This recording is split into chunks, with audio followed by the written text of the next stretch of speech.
ng Universidad ng Pilipinas Diliman, Profesor Edgardo Carlo L. Vistan II.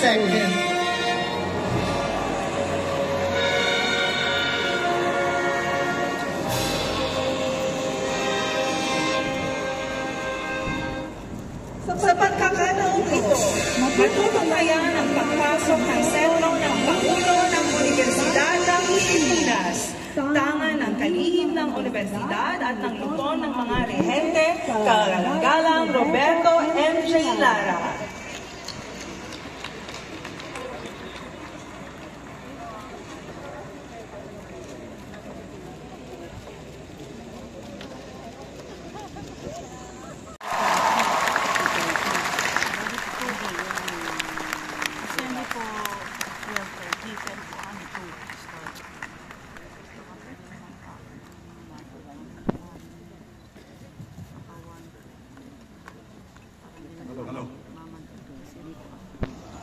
Magsiupo po tayo.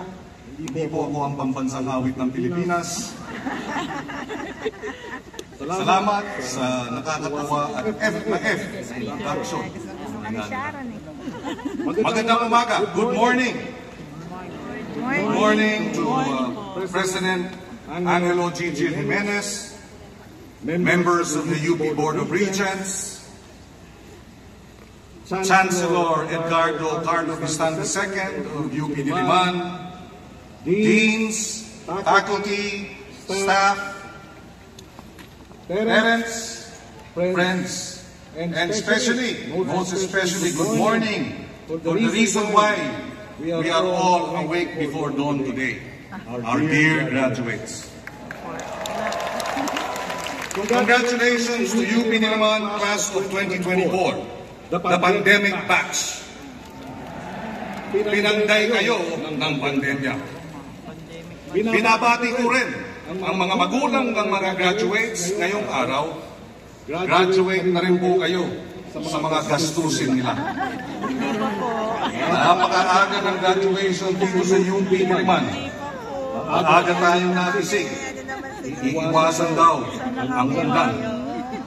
Malamang gising din kayo bagong graduate sa katotohanan that you are among the 4,712 most privileged young people in the Philippines. You are a designated survivor for leadership and service. UP was designed to create leaders to serve. From the start, the highly competitive UP admissions process ensured that we would be surrounded by the best, the brightest, coming from diverse backgrounds across the country and possessing diverse interests and skill sets. UP cultivated an environment of competition and cooperation. Just as we are pitted against one another, we were also forced to learn to work together. Sa ganitong paraan, natuto tayo kilalanin ang husay at galing ng ating sarili at pati na rin ng ating kapwa. Dagdag pa ang sabi nga nilang dagdag na respeto. Natuto tayong makipagkapwa-tao. Matindi raw ang EQ skills ng taga-UP at dahil dito, sabi ng marami, mahusay tayo sa workplace. Because of all these, the doors of opportunities for personal growth and success will open for you. That is our privilege. This privilege is counterbalanced by a responsibility to our people. Because the people's scholars holds the people's hope. Umaasa ang sambayanan na uunlad at gaganda ang buhay ng Pilipinas. Marami ang umaasa sa ating dahil scholar tayo ng bayan. Si Tata Simon, yung magsasaka sa Pampanga. Si Aling Tentay, yung nagtitinda ng fishball. Kahit na si Tonyo, yung driver ng ikot jeep. Pinag-aral tayong lahat. Namuhunan silang lahat sa ating edukasyon. Sila ang nagbayad ng ating matrikula sa bawat kaltas ng buwis, sa kanilang mga sahod, sa kanilang kita sa pasada, sa kanilang pagbayad ng VAT sa bilihin. Kaya tungkulin nating ikabit ang personal nating tagumpay sa tagumpay ng taong bayan. That That is our responsibility. Paglingkuran ang bayan. That is why Iskos and Iskas lead and serve the people here. Dahil ika nga ni Bini, pantropiko tayo. Reminder number 2, you have courage and faith. Ang UP graduate, matapang, lumalaban, may dangal. When I was a 24-year-old Quezon City Councilor in 1988, the youngest in the city, a couple of years after the EDSA People Power Revolt, corruption tried to seduce me. The seduction took the form of colleagues telling me to accept kickbacks from projects and purchases to be approved by the council. Divided by 24 daw, dahil 24 ang mga konsehal. Yun ang hatian. Even some among my own staff told me, tanggapin na natin, tapos bumili tayo ng gatas at ipamigay sa mga nangangailangan. Sa mga araw na yun, napaisip ako ng gusto kung dapat bang tanggapin ang realidad ng katiwalian. Para makapag-iisip ng gusto, I recall coming back here to the UP Diliman campus one evening in February of 1988. Diyan, sa rebulto ni Andres Bonifacio sa harap ng Vinson's Hall. Umupo ako sa harap ng rebulto para makisip. At sabi ko sa sarili ko, mabuti pa dito sa UP, itinuturo sa akin ang dapat kong matutunan. Habang sa konseho, pilit na itinuturo sa akin ang mga hindi dapat matutunan. Bilang dating leader estudyante sa panahon ng diktador, tinanong ko ang aking sarili, bakit ang hirap sa labas ng UP? Bakit parang mas madali ang makipaglaban sa diktadurya? Bakit parang mas madali ang makipagtaguan sa militar? Bakit mas klaro ang tama sa mali sa loob ng UP? Why should I, as an activist, partake of the fruits of a corrupt system that I fought against and helped dismantle? Nasaan ang tangal sa ganung sitwasyon? Ang dami kong mga tanong sa harap ng rebulto ni Bonifacio. Buti na lang, hindi sumagot si Ka Andres. Seriously, dito sa UP, nakakahiram ako ng tapang para labanan ng tukso. Pinaalala ng UP sa akin na bilang dating leader estudyante at iskolar ng bayan, may tungkulin pa rin ako sa taong bayan na nagpaaral sa akin na manatiling tapat at totoo. At humugot ako ng tapang na hindi pumayag na maging bahagi ng anumang usaping hatian o kickback. I mustered enough courage to say no. Sabi ko, si Andres Bonifacio, walang takot na lumaban, dapat tularan. Ang sinagot ko sa aking staff, kapag tinanggap natin yung pera, kahit pa ipamahagi sa may hirap, wala na tayong karapatang tumutol o tuligsain ano pang katiwalian sa pamamahala ng lungsod dahil kasabwat na tayo dito. Courage and honor are necessary so that amidst the pressures of public office, one never loses the moral high ground. Katapangan din ang magsakripisyo. Kung maalala ninyo noong 2022 elections, sinama ako ni Vice President Lenny sa isang Mission Impossible. Why did I heed Vice President Lenny's last-minute call for me to run as a running mate for Vice President? Despite my almost certain re-election as Senator, hindi ko plano ang tumakbo ang Vice President. Ngunit nung oras de peligro na, ika nga, naisip ko, ano na lang kung sasabihin ng mga anak ko? Anong sasabihin ng ating mga kababayan? Umigting na naman yung mga alaala ng aking panahon bilang iskolar ng bayan.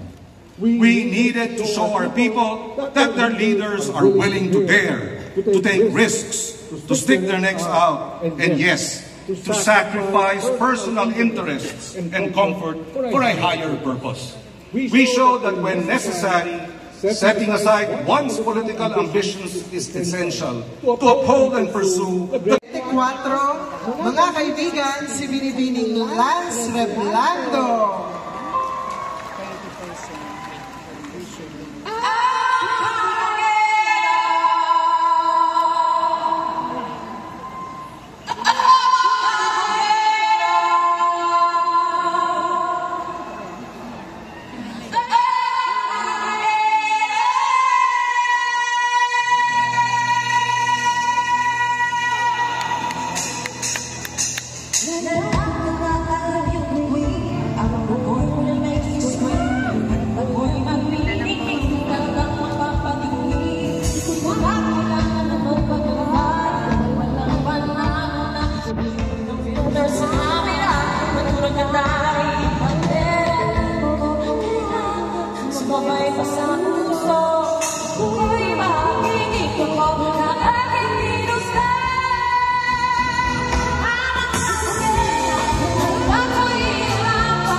4 at si Binibining Lance Reblando.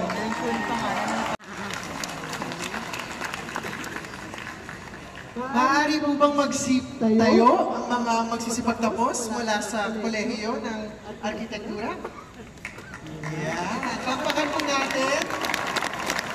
Pagbati po sa inyo lahat.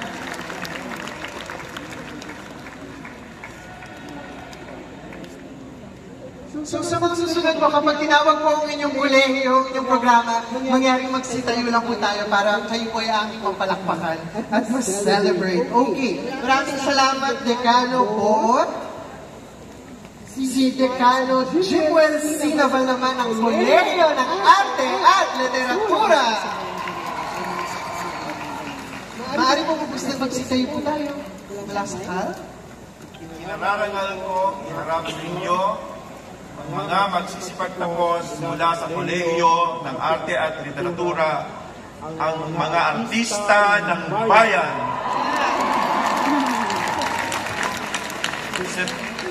Binubuo ito ng 248 magsisipagtapos para sa mga sumusunod na titulo.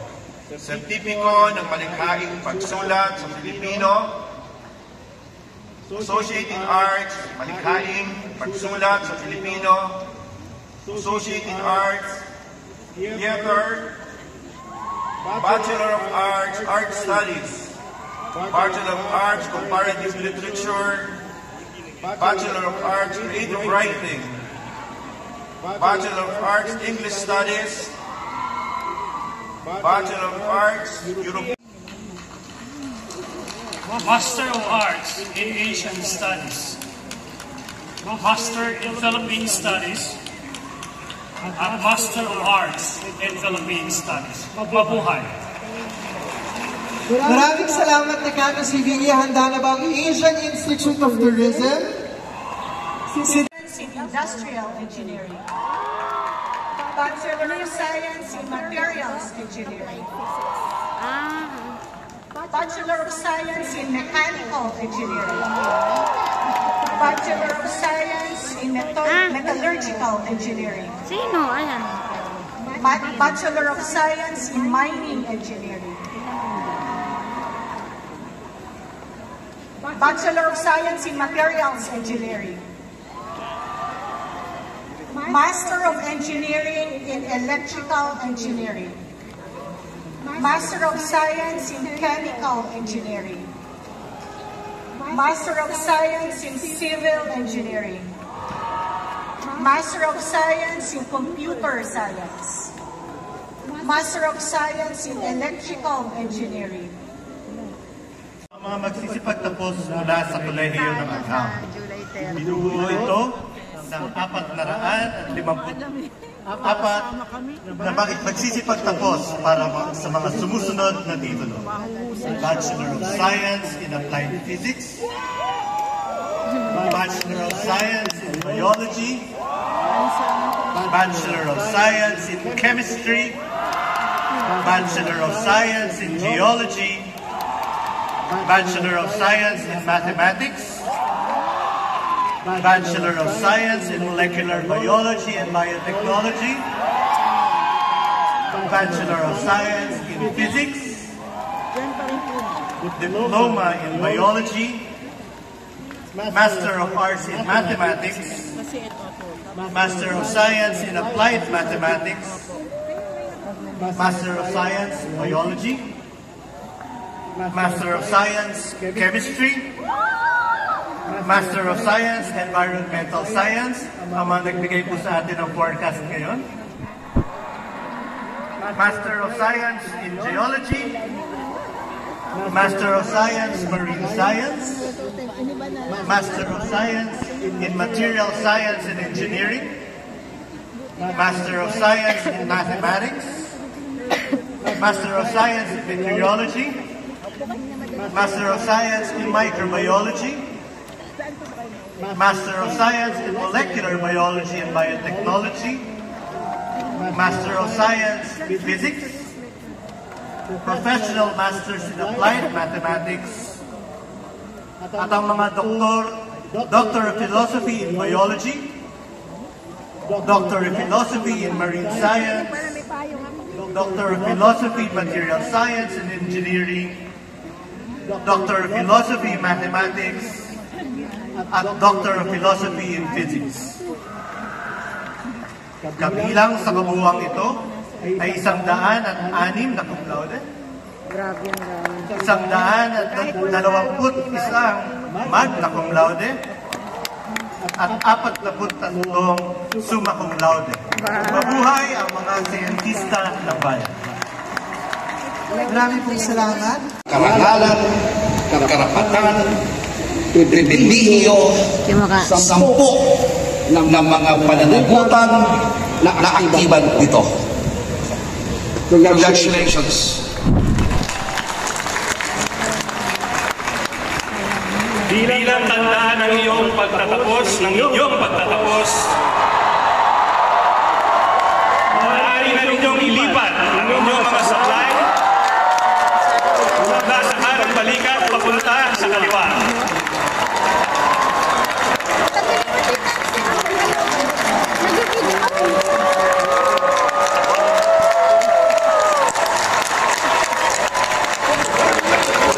Muli isang mainit na pagbati sa lahat ng mga nagsisipagtapos ngayong 2024. Mabuhay po kayo! Mabuhay ang UP Diliman! Mabuhay ang Universidad ng Pilipinas!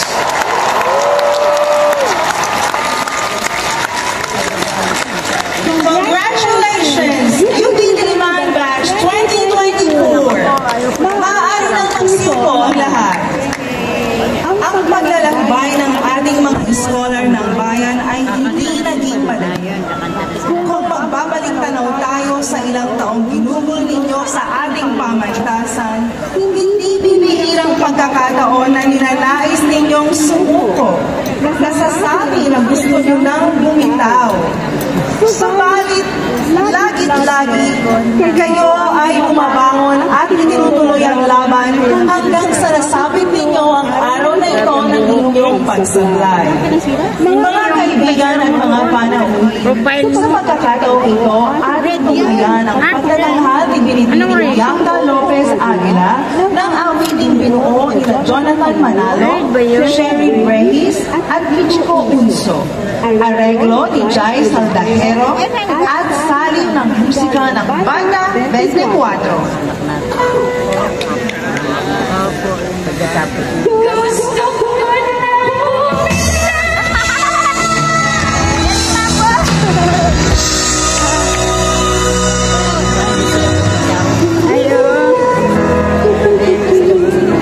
Gusto ko na bumita. Hirap.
ito ang makakatubog sa atin bilang mga estudyante kayang lumaban sa hamon ng panahon. Bagamat dito na nagtatapos ang ating lakbayin bilang mga mag-aaral, hindi dapat dito magtapos ang ating paningin sa tambalang Marcos Duterte. Walang bagong Pilipinas sapagkat nasasabdak pa rin sa matinding kahirapan ang injustisya ang mga mamayang sektor.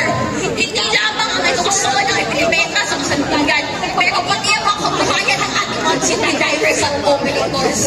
Ang Pilipinas din ay isang alakan na sa mga imperialistang bansa tulad ng China at US. Gawa ng charter change. Walang pagbabagong nangyayari hanggang nasa pwesto sina Marcos at Duterte na nagtutulak ng kolonyal, represibo at koneksalisadong mga pataan.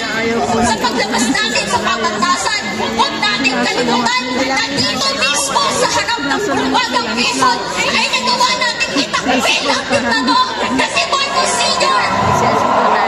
Nakaukit na sa ating kasaysayan na sama-samang lakas ng kabataan at babayang sektor ang makakapagpatalsik sa kanilang lahat.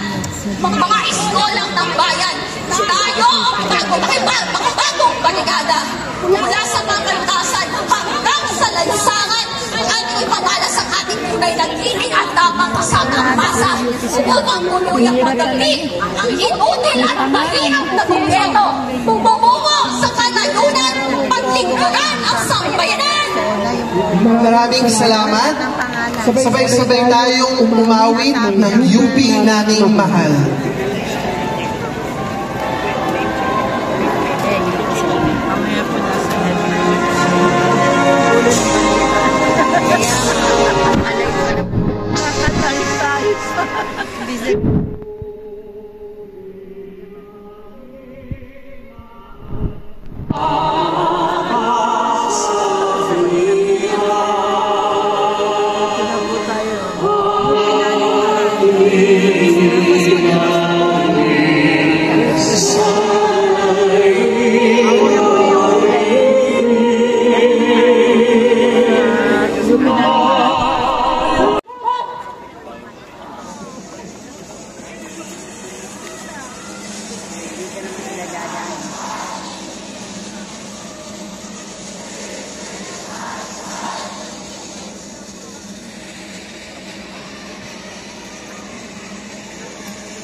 pantay-pantay. Kaya huwag na nating patagalin pa isang encore performance halaw sa mga awit ni V. de la Rosa at ni Lau Obero at ni Maki. Sa salyong ng musika ni na Joseph Jacob sa guitar, RJ Concepcion sa bass guitar, Eddie Teredero sa keyboard, Armin Olete sa drums, Adrian S. De Los Santos, Chino Rodriguez at Samara Salas sa violin, at Zay Rapada sa cello. Muli namin ibinabalik sa inyo upang itanghal ang mga awiting pinamagatang Wow at Saan, ang Banda 24 at sina Binibining Bianca Lopez Aguila at Ginoong Erwin Lumawag. Let's go, UP! Samahan niyo ako, kumanta nito. Let's go!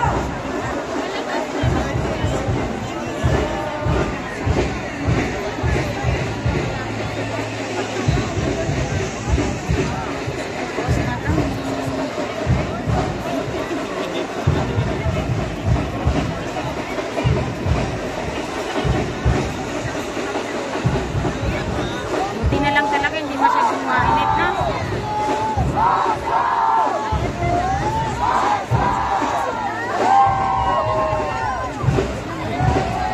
Dati nakatapos.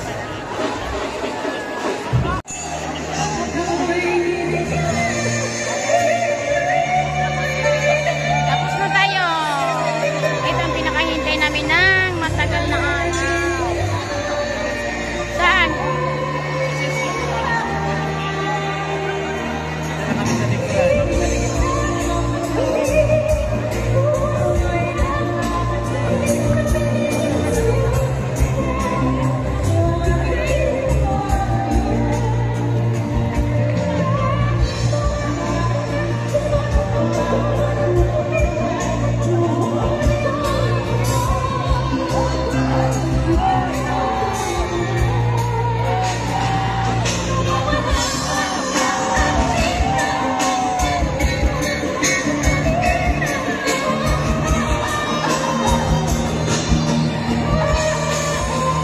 Hanapin natin ang ating graduation. Sana beso kayo.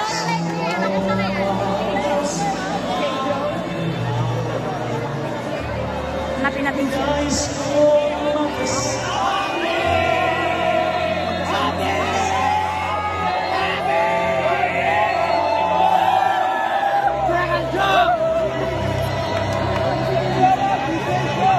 Pinabati namin ang lahat ng mga scholar ng bayan na nagsipagtapos at ang kanilang mga magulang at mahal sa buhay.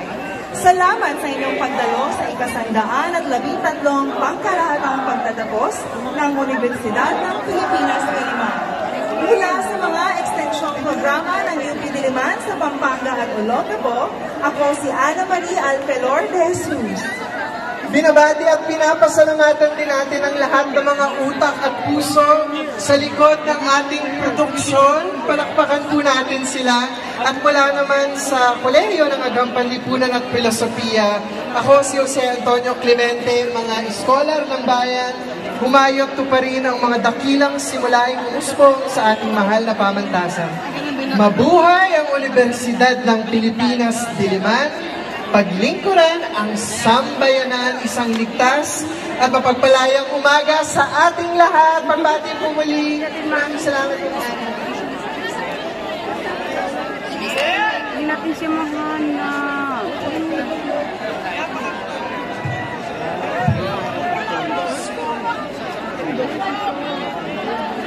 Isang maalat na pagbati sa mga magsusipag tapos ng linggo sa UP Diliman. Sa College of Fine Arts at ang chair sa Hanapin natin ang ating graduation, boy. Hindi ko mahanap. ngayong taon po ang ating tema ay simulan. Sa get the context para gawin ang isang public art installation. Ang pinagmula ay station. Hanapin natin ang ating graduation, boy. Hindi ko mahanap. Saan na ito? Para nakalis na siya. Coming together.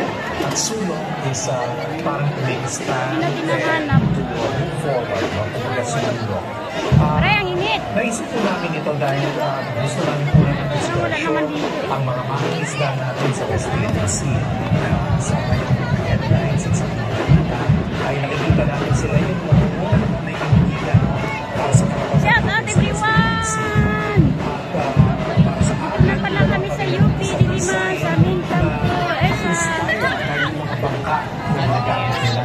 po pang i-challenge yung mga mas malaking barko na galing sa China. Ang ating komposisyon, kung makikita po natin, ay isang malaking araw na nasa gitna. Ay, di natin mahanap yung student natin. Di natin mahanap yung ating graduation boy. 37 dahil meron po tayo 27 college. At itong lahat parang wala dito. Center kung saan nakasulat sa may bali. Wala. Puntahan natin sila, wala dito. Sa malalim, parang hindi lamang ito parang araw ito, pero parang siya sunflower sa kanila.